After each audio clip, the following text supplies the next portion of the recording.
Bismillahirrahmanirrahim. Elhamdülillah ve salatu ve selamu ala Resulillah ve ba'd. Əsəlullah tevfiq və sədəd. Əmin. Və biz billah azze və cəl ət-tevfiq nəsəl. Keçdik nəyə? Deməli, zəkatın kimlərə paylanması bölməsinə və Rüstəm qardaşımız oxusun. Fəliyətfəddəl məşkur məcura. Bismillah, elhamdülillah və salatu və selamu ala Resulillah. Zəkatın paylanması. Uca Allah buyurur: Zəkatlar Allah tərəfindən müəyyən edilmiş bir fərz, vacib əməl olaraq ancaq yoxsullara, ehtiyacı olan, lakin utandığından əl açıb dilənməyən miskinlərə, zəkatı yığıb paylayanlara, ürəkləri müsəlmanlığa isinişib bağlanmaqda olanlara, iman gətirib hələ kamil mömin olmayanlara, azad ediləcək kölələrə və ya boynuna kəffarə düşüb verə bilməyənlərə, həmçinin borcu ödəməyə imkanı olmayan borclulara, Allah yolunda cihad edənlərə və yolçulara, pulu qurtardığı üçün yolda qalan, vətəninə qayıda bilməyən müsafirlərə məxsusdur. Allah hər şeyi biləndir, hikmət sahibidir. Bu deməli dinlədiyiniz ayət kəlmədir. Ət-Tövbə 60-cı ayə. Allah azze və cəl buyurur və bu ayəti hər bir elm tələbəsi əzbər bilməlidir mənası ilə. Azimullah İnnemel sadaqatu lil fuqara'i vel mesakin vel amilin aleyha vel muallafati qulubuhum ve fil riqab vel gharimin ve fi sabilillahi ve ibnis sabili fariidatan min Allah. Vallahu alimun hakim. Fikrimə necə qısa gəldi, necə hasan gəldi. Subhanallah. Allah azze və cəlin kəlamı necə hasanlaşdırılmışdır. Bayağı dinlədiyiniz hər şey bu ayətin içindədir. İnnemas sadaqatu lil fuqara'i vel mesakin vel amilin aleyha vel muallafati qulubuhum ve fil riqab vel gharimin ve fi sabilillahi ve ibnis sabili fariidatan min Allah. Vallahu alimun hakim. Bu ayəti bilən hər bir elm tələbəsi zəkatın kimlərə çıxardılmasını artıq bilmiş olur. Neçə sinif insanlar da onlar? 8 sinif insanlardır. Yaxşı, bunların hamısına zəkat düşür, yoxsa bəziləri artıq zəkat əhlindən çıxıblar və sadəcələrə xəbər babında qalıb? Baxaq görək, nə deyir ayət-i kərimənin təfsiri? İbn Kəsir bu ayənin təfsirində deyir, 2-ci mücəlləd 364-cü səhifə. Uca Allah zəkat bölgüsünə görə Peyğəmbərə sallallahu aleyhi və səlləmə etiraz edən və ona tənə edən cahil münafiqlərin dediklərini qeyd etdikdən sonra bəyan edir ki, zəkatın bölünməsini o, özü Peyğəmbərə sallallahu aleyhi və səlləmə belə əmr etmiş, hökmünü isə açıqlamışdır. O, bu bölgünü heç kəsə həvalə etməmişdir. Özü deyilən qrup insanlar arasında bu bölgünü etmişdir. Zəkatı bu qrup insanların hamısına vermək lazımdırmı? Sual. İbn Kəsir deyir, alimlər zəkatın bu 8 qrup insanlara bərabər bölünməsində, yaxud hansına mümkün olsa ona da vermək haqqında iki müxtəlif fikirdədirlər. Bir fikrə görə zəkatın bu 8 qrup bərabər verilməsi vacibdir. Bu rəy İmam Şafi və bəzi alimlərin görüşüdür. Digər bir fikrə görə isə bu 8 qrupun hamısına bərabər bölmək vacib deyildir. Bu 8 qrup insanların hamısı mövcud olsa da zəkatı istənilən birinə vermək olar. Və səhih bu ikinci görüşdə qardaşlar. Bu Malikin, bir çox sələflərin və onlardan sonra gələn alimlərin rəyidir. Həmin sələflərdən Ömər, Huzeyfə ibn Abbas, Əbul Aliyə, Səid ibn Cübeyr və Meymun ibn Məhran. Bəli, böyük hədis ravisi Meymun ibn Məhran və rəhməhullah cəmiə. Buyur. İbn Cərir deyir ki, bu rəy əksər alimlərin rəyidir. Ayədə bu 8 qism insanların qeyd edilməsi zəkatın onların arasında bərabər bölməyin vacibliyinə görə deyil, zəkat düşən insanları təyin etmək üçündür. Bəli. Yəni kimlərə düşür? 1, 2, 3, 4, 5, 6, 7, 8 sinif insan düşür. Buyur. Daha sonra İbn Kəsir deyir, indi isə bu 8 qism insanlar haqqında olan hədisləri qeyd edəcəyik. Birinci, yoxsullar. Abdullah birinci, məsələ ondadır ki, mütləq ərəb dilini bilməlidir hər bir elm tələbəsi. Əks halda bu terminləri izah etmək doğma dildə çox çətindir. Çünki ərəb dili o qədər zəngindir ki, yoxsullar da iki terminə bölünür. Əl-fəqir vəl-miskin. Əl-fəqir vəl-miskin. Hətta ixtilaf ediblər. Hansı daha afqar, daha kasıbdır? Fəqir yoxsa miskin? Birinci, yoxsullar. Abdullah ibn Amr radiyallahu anhu Peyğəmbərin sallallahu aleyhi və səlləmin belə dediyini nəql edir. Zəkat varlı və sağlam insana halal deyildir. Hədis səhihdir. Səhih Əl-Cami Əs-Səğir, Tirmizi, Əbu Davud, Bu hədis Əbu Hüreyrədən rəvayət edənlər isə bu alimlərdir. İbn Macə, Nəsai. Abdullah ibn Ədi, İbn Əl-Xiyar 2 nəfər kişinin ona belə dediyini nəql edir. Həmin 2 nəfər deyirlər ki, onlar Peyğəmbərin sallallahu aleyhi və səlləmin yanına gəlib zəkatdan pay istəyiblər. Peyğəmbər isə sallallahu aleyhi və səlləm onlara diqqətlə baxdıqda onların sağlam olduqlarını görüb və deyib: Əgər istəyirsinizsə, sizə də zəkat verim. Amma varlı və iş qabiliyyəti olan qüvvətli insana zəkatdan pay düşmür. Hədis səhihdir. Səhih Sünən Əbu Davud, Nəsai. Burada vallah aləm 2 təfsirdən səhih təfsir odur ki, Allah Nəbisi sallallahu aleyhi ve sellem bunu deməklə onları qorxutdu ki, zəkatdan götürməyin mənasına gəlir. Yəni götürsəz bilin ki, budur. Cəzası var. Aydındır, yəni sizə halal deyil. O deməkdir ki, yəni onlara ixtiyar verdi, istəyirsiniz götürün. Aydındır. Buna da zəcir babı deyilir. Zəcir və bu Quranda da gəlib bu üslub, həmçinin sünnədə. 2. Miskinlər. Əbu Hüreyrə radiyallahu anhu Peyğəmbərin sallallahu aleyhi və səlləmin belə dediyini rəvayət edir. Miskin insanların yanına gəlib, dilənçilik edib, 1-2 loxma və xurma götürüb gedən kimsə deyil. Səhabələr dedilər: Ey Allahın elçisi, bəs miskin kimdir? O dedi: Miskin ehtiyacını ödəyə bilməyən, bununla belə ehtiyaclı olduğunu cəmaata bildirməyən və insanlardan heç nə istəməyən kimsədir. Buxari, Muslim qeyd olunan rəvayət ona məxsusdur. Nəsai, Əbu Davud. Yaxşı, burada məlum olur ki, miskinin halı yoxsulun halından biraz fərqlidir. Biraz babatdır. Faqir, yoxsul kimi tərcümə edildi. Bizim tərcüməçimiz tərəfindən. Cəzahullah xeyra. Və miskin də necə tərcümə edildi? Miskin kimi. Faqir daha kasıbdır, yoxsa yoxsul? Fuqaha, hətta uləma arasında bu məsələdə ixtilaf var. Bir görüş alimlər dedilər ki, faqir daha kasıbdır, miskin ondan babatdır halda. Ondan halda daha babatdır. Dəldə nə gətirdilər? Qavlu Teala: "Əmməs-səfinətu fəkânət liməsəkinə ya'maluna fil-bahr." Əl-Kəhf surəsi 79-cu ayət-i kərimədə səfinə, qayıq isə dənizdə balıq ovu ilə məşğul olan kasıblara məxsus idi, yəni miskinlərə məxsus idi. Və dedilər ki, burada miskinlər, baxma ki, miskin hökmünü alsalar, miskin ismi onlara verilsə, yenə də onların yəni qayığı var. Onlar yığılıblar, pullarını cəm ediblər, miskindilər. Yəni kasıblar, miskin, ancaq yığılıblar, pullarını cəm ediblər və axırda bir qayıq düzəldiblər. Və o qayıqla onlar dənizə çıxır və balıq tutub suda qayıdırlar. Ancaq faqirdə bu da yoxdur. Bu çox güclü dəlildir, babda xəbəriniz olsun.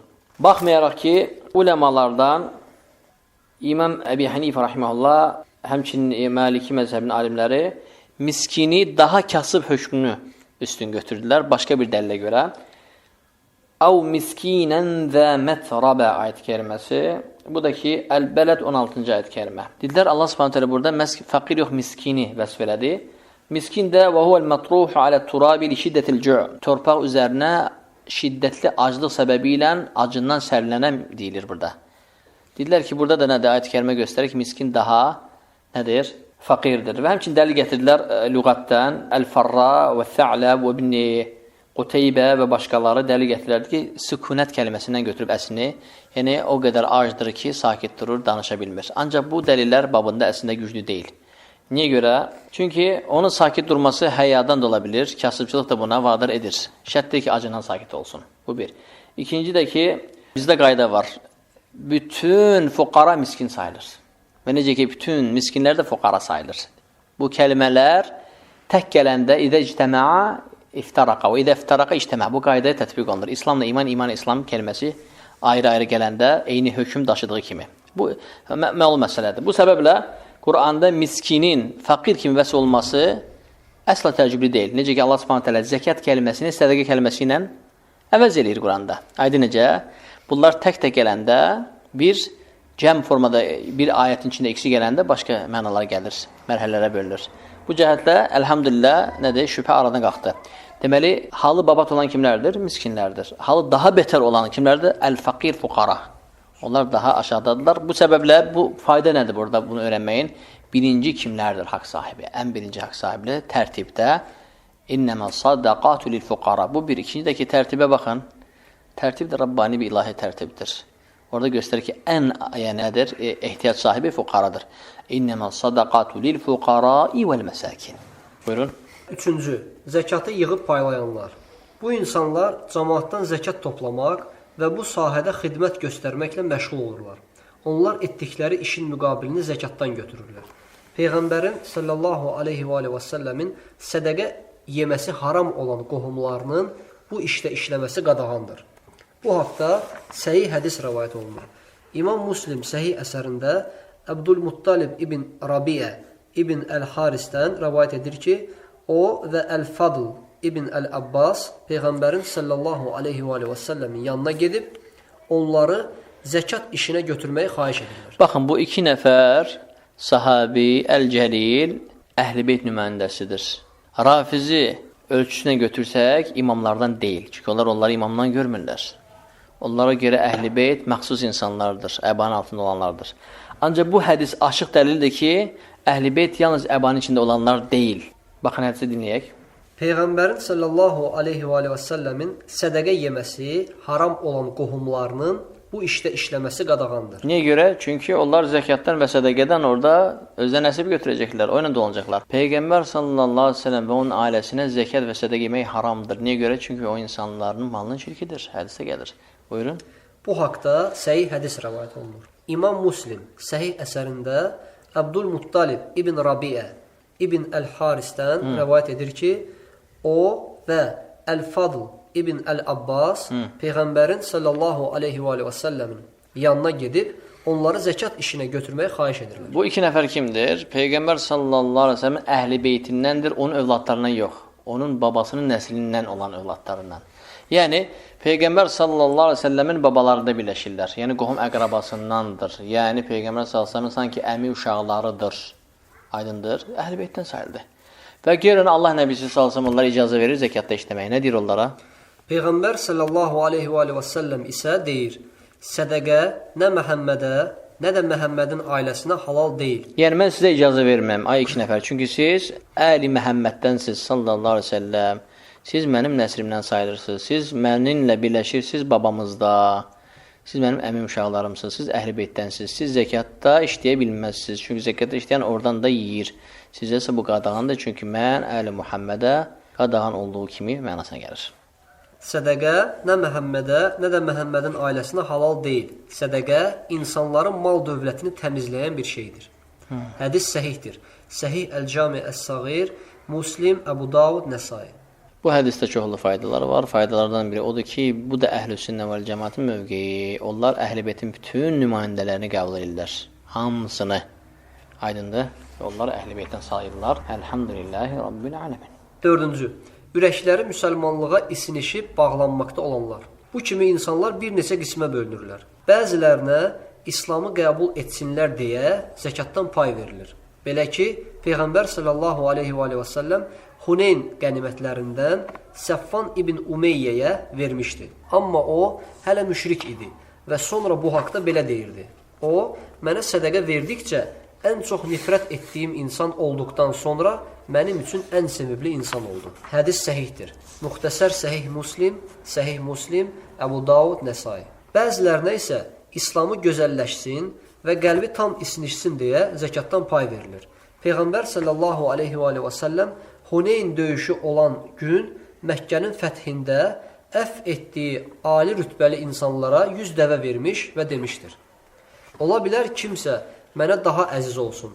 Lakin mən bəzilərinə zəkatdan pay verirəm ki, verilən mal dövlətlə qəlbi İslama bağlansın və beləliklə Allah onu cəhənnəm atəşinə düçar etməsin. Yəni, orada hədiyə layiq olanlar ansarlar, mühacirlərdir və onlara, ansarlara heç nə vermir Allah Nəbi səsən. Əksinə kimi verir? Qəlbi İslama meyilli olanlara və İslamda zəif olanlara və həmçin müşriklərə verir. Aydın necə? Niyə görə? Bəlkə bu mal ilə onları cəhənnəmdən qurtarır. Çünki mal şirindir. İnsan neyir? Özünə cəlb eləyir, isindirir, sevdirir və s. Baxın, hədisi diqqətlə dinləyin. Peyğəmbər sallallahu aleyhi və səlləm Huneyn döyüşü olan gün Məkkənin fəthində əfv etdiyi ali rütbəli insanlara 100 dəvə vermiş və demişdir. Ola bilər kimsə mənə daha əziz olsun. Yəni, əslində ansarlar və mühacirlər sizdən ey payladım kəslər, qat-qat əziz və sevimlidir. Ancaq mən onlara birinə heç nə verməyəcəm. Sizə verəcəm ki, bəlkə sizə verməklə sizin qəlbinizi İslama etsinər, bəlkə bununla sizi cəhənnəmdən qurtara bilim. Aydındır? Lakin mən bəzilərinə zəkatdan pay verirəm ki, verilən mal dövlətlə qəlbi İslama bağlansın və beləliklə Allah onu cəhənnəm atəşinə düçar etməsin. Buxari, Muslim, Əbu Davud, Nəsai. Sonra uləma ixtilaf eləmişlər. Bu Peyğəmbər sallallahu əleyhi və səlləm zamanında ona məxsusdur, yoxsa sonra davam edir? Səhih ikinci görüşdür. Davam edir o. Aydındır. Baxma ki, İmam Malik'in dövründəki alimlər, həmişə İmam Malik bunun əleyhindədirlər. Deyirlər, artıq İslam izzətləndi, artıq buna ehtiyac yoxdur. Deyir ki, o, mərhələdən-mərhələyədir. Hərdən izzətlənir və hərdən nədir? Müsəlmanlar çaşırlar və zəifləyirlər. O zaman nədir? Yəni, əhvala görə də əhkamlar təzdən təkrarlana bilər. Buxari və Muslimin səhih əsərlərində deyilir. Əbu Said radiyallahu anhu deyir ki, Əli radiyallahu anhu Yəməndən təmizlənməmiş qızıl göndərmişdi. Peyğəmbər sallallahu aleyhi və səlləm həmin qızılı 4 nəfər, Əqrə ibn Əl-Habis, Uyeynə ibn Bədr, Alqəmə ibn Aləsə və Zeyd Əl-Xeyr arasında bölüb dedi, mən onları İslama isnişdirirəm. Buxari, Muslim, Əbu Davud. Peyğəmbər sallallahu aleyhi və səlləm bu bölgünü etdikdə bəzi müsəlmanlar bundan xoşlanmayaraq dedilər ki, bizi qoyub Nəcd vilayətinin varlılarına paylayır. Peyğəmbər sallallahu aleyhi və səlləm öz növbəsində bunun səbəbini onlara açıqlayaraq bildirdi ki, burada məqsəd onları İslama ismləşdirməkdir. Və hamı da bu fikirlə razılaşdı. Lakin bir nəfər çuxur gözlü, yanaq sümükləri uzun, alnı qabarıq, keçəl kişi Peyğəmbərin sallallahu aleyhi və səlləmin yanına gəlib ona Allahdan qorxmağa əmr etdi. Odur, Xavariclərin dədəsi. Xavariclərin dədəsi tarixdə həmin o insandır. Ondan sonra onun belindən həmin o insanlar, ona oxşayanlar gəldilər. İlk dəfə o söhbəti onlar elədilər. Elm əhlini təhqir eləmək, ihanət eləmək, onların məkanını, şərəfini yenəmək, ləkələmək, onları gözdən salmaq. Allahdan qorx. Subhanallah. Kimə deyirsən? Elmin zirvəsinə, təqvanın zirvəsinə, imanın zirvəsinə, əxlaqın zirvəsinə, bəşəriyyətin zirvəsinə, ən gözəl şeylərin ən zirvəsinə sən deyirsən Allahdan qorx. Peyğəmbər sallallahu aleyhi və səlləm isə dedi, məgər mən yer üzü insanlarının Allahdan qorxmağa ən layiqli olanı deyiləmmi? Daha sonra Peyğəmbər sallallahu aleyhi və səlləm dedi, bu insanın nəslindən olan bir dəstə insan olacaqdır. Onlar Quran oxuyacaq, amma oxuduqları boğazlarından içəri keçməyəcəkdir. Yəni onlar hətta Quranı əzbərləyəcəklər, hüffaz, qurra alacaqlar. Ancaq oxuduqları nədir? Boğazdan yuxarı keçməyəcək, yəni qəbul olmayacaq onlardan. Onlar İslamdan oxun şikardan çıxdığı kimi çıxacaqlar. Yəni xavariclər, xaric kəlməsi çıxmaq, xuruc, əl-mariqa. Onların isimlərində də əl-mariqa, çıxanlar. Yəmruqun minəd-din əv yəxrucun minəd-din rivayətlərdəki kimi. Onlar bütlərə ibadət edənləri qoyub İslam əhlinə qarşı döyüşəcəklər. Açıq hədisdə gəlib. Onların sifətlərindən, onların işi elm tələbələri, onların işi əhl-i sünnə, onların işi iman əhli. Onların işi yoxdur kafirlərlə, onların işi yoxdur müşriklərlə, bütpərəstlərlə, onların işi elm əhli, iman əhli ilə. Bax, xavariclərin sifətlərindən biri budur. Mən onları görsəm, onlara qarşı amansızcasına mübarizə aparacağam. Bəli. Hədisdə deyilən həmin kişi Zülxuveysira adlı bir nəfər idi. Onun belindən çıxan tayfa isə xavariclər adlanır. Bəli. Bəzilərinə onun taylarının İslamı qəbul etmək ümidləri olduğunda zəkatdan pay verilir ki, onlar da bunu görüb İslamı qəbul etsin. Bəzilərinə isə zəkatdan pay verilir ki, sonra onun kimilərdən zəkat götürmək mümkün olsun. Yaxud zəkat verilən insan düşmənlərin müsəlmanlara qarşı təcavüzünün qarşısını alsın. Daha doğrusunu Allah bilir. Bunlar hamısı zikr olunub, qardaşlar. Hər iki kitabımızda. Qardaşlar, baxın, mənim ikinci əlimdəki olan kitab Səhih Fiqh Sünnə vəcizdən fərqli kitabdır, başqa müəllifdir. Eyni kəlməni o da zikr edib. Aydındır. Hansı kafirlərə də zəkat düşür? Güclü, izzətli təsvir olsun. Kafirlər ki, nədir? Şərləri var onların. Onlara zəkatdan verilir ki, səndən əl çəksinlər şərrindən. Aydın necə? Zəkatdan onlara verilir inşallah. Peyğəmbərdən sallallahu aleyhi və səlləmdən sonra kimisə İslama isnişdirmək üçün ona zəkatdan pay vermək olarmı? İbn Kəsir rahiməhullah deyir ki, bu məsələdə fikir ayrılığı mövcuddur. Ömər, Amir Əş-Şəbi və bir çoxlarından rəvayət olunur ki, Peyğəmbərdən sallallahu aleyhi və səlləmdən sonra belələrinə zəkatdan pay verilmir. Çünki artıq Allah İslamı və müsəlmanları izzətləndirmiş, onların mövqeləri digər ölkələrdə də möhkəmlənmiş, hamı onların qarşısında baş əymişdir. Digərləri isə deyirlər ki, onlara zəkat payı verilir. Çünki Peyğəmbər sallallahu aleyhi və səlləm adı çəkilənlərə zəkat payını Məkkənin fəthindən Həvazinin, Məkkə ətrafı şəhərlərin məğlubiyyətindən sonra vermişdi. Ola bilər ki, bu kimi vəziyyətə ehtiyac olsun və onlara zəkatdan pay verilsin. Elhamdülillah, dəlil güclü babında və nədir? İstimrarlıdır bu, yenə də verilə bilər. Məsləhətə baxılır. Bəli. 5-ci. Azad ediləcək kölələr. Bu babı biz fayda babına götürürük. Artıq kölələr yer üzündə yoxdur. Kölələr yer üzərində yox olduğuna görə zəkatın elə bir ki 8 sinifindən bir sinifi artıq tətbiq olunmur, ancaq nədir? Hökm olaraq qalır. Yəni birdən köləlik zamanı gəlsə, ayət yerindədir. Əhkamlar tətbiq olunur və işlənəcək. Ancaq köləlik yoxdur. Yer üzərində yığışdırılıb köləlik. Heç yanda yoxdur deyilənə görə. Buna görə nədir? Ayət hökm olaraq qalır. Xəbər babında qalır. Və elhamdülillahi alə kulli hal. Azad ediləcək kölələr. Həsən Əl-Basri, Muqatil İbn Həyyan, Ömər İbn Abdüləziz, Səid İbn Cübeyr, Ən-Nəxai, Əz-Zuhri və İbn Zeyd demişlər ki, bu, azad edilmə haqqında ağaları ilə sövdələşənlərə aiddir. Əbu Musa Əl-Əşəridən də belə bir rəvayət nəql edilmişdir. Bu, həmçinin Şafinin və Leysin sözləridir. İbn Abbas və Əl-Həsən isə demişlər, köləni zəkat hesabına azad etmək olar. Bu, həmçinin Əhməd, Malik və İshaqın məzhəbidir. Yəni, bu o deməkdir ki, azad ediləcək kölə sözü yalnız sövdələşən və ya özünü alıb boşayan kölələrə deyil, bütün kölələrə aiddir. Öz köləni və ya hansısa qulu alıb azad etməyin savablı bir iş olması haqqında çoxlu hədislər rəvayət olunmuşdur. Allah azad edilən kölənin hər əzasına görə kölə azad edən şəxsin günah işlədən hər əzasını cəhənnəm odundan xilas edir. Hətta zina etdiyi övrətini də cəhənnəm odundan qoruyar. Hədis səhihdir. Səhih Əl-Cami Əs-Səğir, Tirmizi bu hədisi Əbu Hüreyrədən radiyallahu anhudan rəvayət etmişdir. O deyir ki, mən Peyğəmbərin sallallahu aleyhi və səlləmin belə dediyini eşitmişəm. Kim mömin bir qulu azad edərsə, Allah da həmin kölənin hər bir əzasına görə kölə azad edənin günah işlədən əzalarını cəhənnəmdən xilas edər. Hətta zina etdiyi övrət yerini də cəhənnəmdən azad edər. Kölə azad edənə verilən bu mükafat etdiyi əməlinin qarşılığıdır. Əl-cəzəu min cinsil əməl. Kölə azad edən şəxs kölənin tamamilə azadlığa çıxardığı kimi Allah da onu cəhənnəmdən azadlığa cənnətə çıxardır. Yəni barmağa barmaq, gözə göz, qaşa qaş, buruna burun, dişi diş. Necə ki onu bütöv, hə? İnsan hissələrdən ibarətdir, bütöv olaraq birləşir üzvlərdən. Aydındır, eləcə də Allah Subhanahu hər bir bədən özünü cəhənnəmdən azad etmişdir. Yəni kölə azad etməyin fəziləti və köləliyə İslam son qoydu və ən güclü dünyada köləliyin qabağını alan, ona qarşı çıxan İslam oldu və ən kamil düsturları da İslam dini gətirdi, insanlara öyrətdi. Uca Allah buyurur: siz ancaq etdiyiniz əməllərin cəzasını alacaqsınız. Əs-Saffat 39. 6-cı. Borclular. Bu kimi insanlar bir neçə qismə bölünürlər.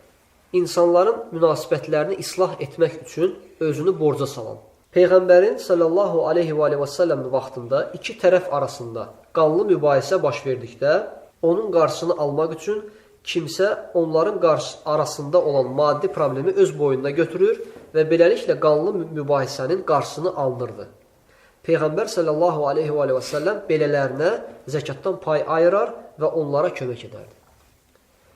Yaxud kimisə borcunu ödəməyə boyun olub, sonradan ödəyə bilməyən, yaxud öz borcunu ödəməkdə aciz olan, yaxud günah işləyib borc edib, sonra tövbə edən, bu kimi insanların borclarını zəkatdan ödəmək olar. Bu bölümün tutarlı sübutu Qəbisə İbn Muxariq Əl-Hilalinin hədisidir.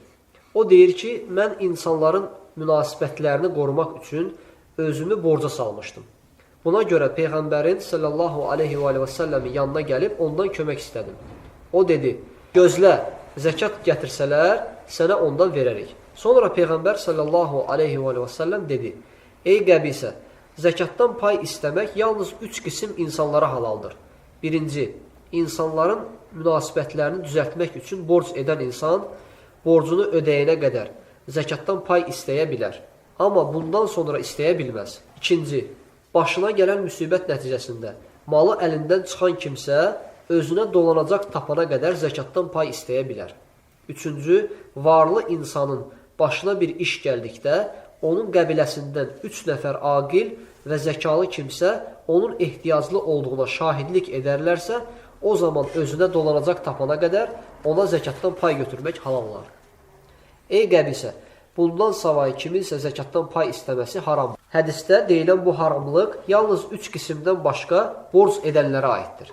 Peyğəmbərin sallallahu aleyhi və səlləmin bu hədisdə həmin səhabənin istədiyinə uyğun olaraq bu 3 qism insanları sadalamışdır.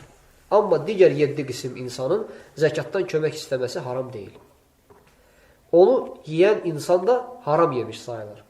Hədis səhihdir, müxtəsər Səhih Muslim, Muslim Əbu Davud, Nəsai.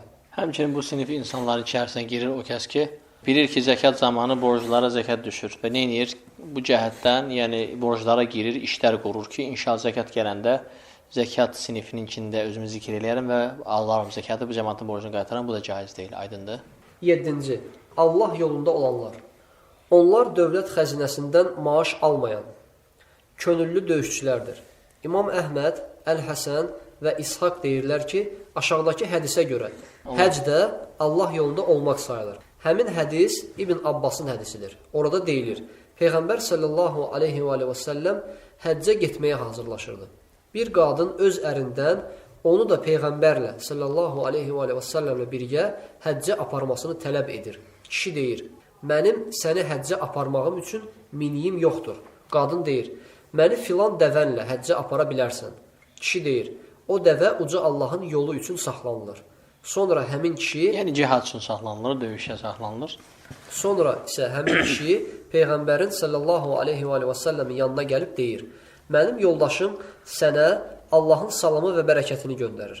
O məndən onu səninlə həccə aparmağımı tələb edib dedi ki, məni Peyğəmbərlə sallallahu aleyhi və səlləmlə həccə apar. Mən isə ona dedim ki, mənim səni həccə aparmaq üçün miniyim yoxdur. O isə dedi, filan dəvənlə apara bilərsən. Mən isə dedim, o dəvə uca Allahın yolu üçün saxlanılır. Bu vaxt Peyğəmbər sallallahu aleyhi və səlləm dedi, əgər sən onu həmin dəvənin üzərində həccə aparsan, o da Allah yolunda olar. Bu da çox güclü dəlildir babda. Hədis Həsən səhihdir. Səhih Sünən Əbu Davud, Hakim, Beyhəq. 8-ci, yolçu. Bu məsələ təfsilatı niyə vardıq? Çünki uləma arasında burada bir neçə görüşlər var. Bir görüş, ən zəif görüş odur ki, bütün yollarda Allah yolunda xərcləmək sayılır deyə zəkatı vermək olur. Hətta dedilər ki, nədir? Məscidlərin tikilməsi, mədrəsələrin tikilməsi, elm mərkəzlərinin yayılması, kitabların alınması, paylanması. Dedi ki, yox, bu ən zəif görüşdür. Sonra ixtilaf elədilər ki, yəni fi səbililə adətən Quranda itlaq olanda yalnız cihad, döyüş, aydındır, hərb nəzərdə tutulur. İxtilaf edilər ki, həc bura girir, girmir. Və həc hədisi dəlil olaraq babımızda əlhamdülillah güclüdür. Nədir? İkinci görüş odur ki, həc də bu baba girir. Yəni insana pul verib həc elətdirə bilərsə onun zəkatından, caizdir bu inşallah. O da ki, fərz həcidir və o da faqirdir və istəyir həc eləmək və sən də istəyirsən ona həc elətdirmək və s. və s. Əlaqsız yaxın əqrabadandırsa, anadır, aydındır, zövcəndir və s. Misal üçün, o caizdir inşallah. Babdakı dəlil də kifayət qədər güclü dəlildir. Üçüncü görüşdə nədir? Üçüncü görüş sahiblərdə onlar dedilər ki, yəni fi səbillah yalnız döyüş nəzərdə tutulur. Ancaq deyir ki, səhih vallahu a'lə və aləm ikinci görüşdür. Həc də buna girir. Aydındır? 8-ci, yolçu. Bu, başqa ölkəyə səfər edib, yolunu davam etdirməyə imkanı olmayan kimsədir. Beləsinə öz ölkəsinə çatması üçün zəkatdan lazımlı məbləğ ödənilir. Hətta onun öz ölkəsində mal dövləti olsa da ona kömək edilir. Həmçinin kimsə öz ölkəsindən səfərə çıxmaq istəyirsə, amma bunun üçün kifayət qədər vəsaiti yoxdursa, o zaman onun gedib qayıtması üçün zəkatdan kifayət qədər kömək edilir. Bunun sübutu isə zəkat haqqında olan ayə və İmam Əbu Davudla İbn Macənin rəvayət etdikləri hədisdir. Onlar Muəmmərdən, o da Yezid ibn Əsləmdən, o da Əta ibn Yasardan, o da Əbu Səiddən radiyallahu anhudan Peyğəmbərin sallallahu aleyhi və səlləmin belə dediyini rəvayət edir. Bu 5 qism varlı insanlardan başqa, digər varlı insanlara zəkat halal deyil. Zəkat işinə baxan, yaxud zəkata verilən şeyi öz malı ilə alan, hansısa işi Allah rızasına düzüb qoşmaq üçün borc edən, Allah yolunda döyüşə çıxan, yaxud sədəqə verilmiş kasıb insanın varlıya etdiyi hədiyyə. Hədis səhihdir. Səhih Əl-Cami Əs-Səğir, Əbu Davud İbn Macə. Elhamdülillah, zəkat hansı sinif insanlara bölünür? Bir məşətilə əzzə və cəvə təvfiqihi. Kəzəlik bunu keçdik, elhamdülillah, və müxtəsər keçdik, qardaşlar. Baxma ki, Fiqh Sünnə kitabında bu məsələni görüşlərə bölür və hətta 3 və 4 görüş gətirir. Hətta görüşlərin sahibləri, imamların adını zikr eləyir və görüşləri sonra neyir, tərcih eləyir. Mən qəsdən bunu müxtəsər elədim və o qədər təfsilata varmadım. Niyə görə? Çünki qorxdum ki, dinləyicimiz bütün məlumatları qatışdıracaq və nəticəsiz çıxacaq. Bu səbəblə nə edik? Elhamdülillah, bi tövfiq ilə Azza və Cəl Allah müvəffəq elədi. Müxtəsər, ən racih görüşləri gətirdik. Və Allah razı olsun gözəl tərcüməkçimizdən qardaşımız Əbdurrahim müəllim də çox müvəffəq tərcümə edib və vəcizdə olmayan əlavələri də əlimdəki olan Fiqh Sünnə kitabından ora əlavə eləmişdi şərhinə, haşənin altından. Buna görə Allah ondan razı olsun, ona təşəkkür edirik. Və elhamdülillah zəkat babında bu fəslə çatdıq. Bundan sonra bizdə qaldı zəkat babında rikaz, xəzinənin zəkatı, uruz-u ticariyə, ticarət zəkatı, tacirlərin zəkatı çıxartılması və malların zəkatı çıxartılması bu qalır. Bundan sonra fitrə zəkatı qalacaq və bir də kimlərə zəkat daha düşür? Yəni qohum əqrabadan. Acaba həyat yoldaşına düşərmi? Həyat yoldaşı çox kasıb olarsa, anaya düşürmü? Kasıb olarsa çox. Ataya düşürmü? Öz balalarına düşürmü? Bu məsələlər ixtilafı və tərcihəsi bərabərsə, bax ki, dərsimizə qalsın. Hədə və sallallahu alə nəbiyinə Muhammedin və alə alihi və sahbihi ecmaîn.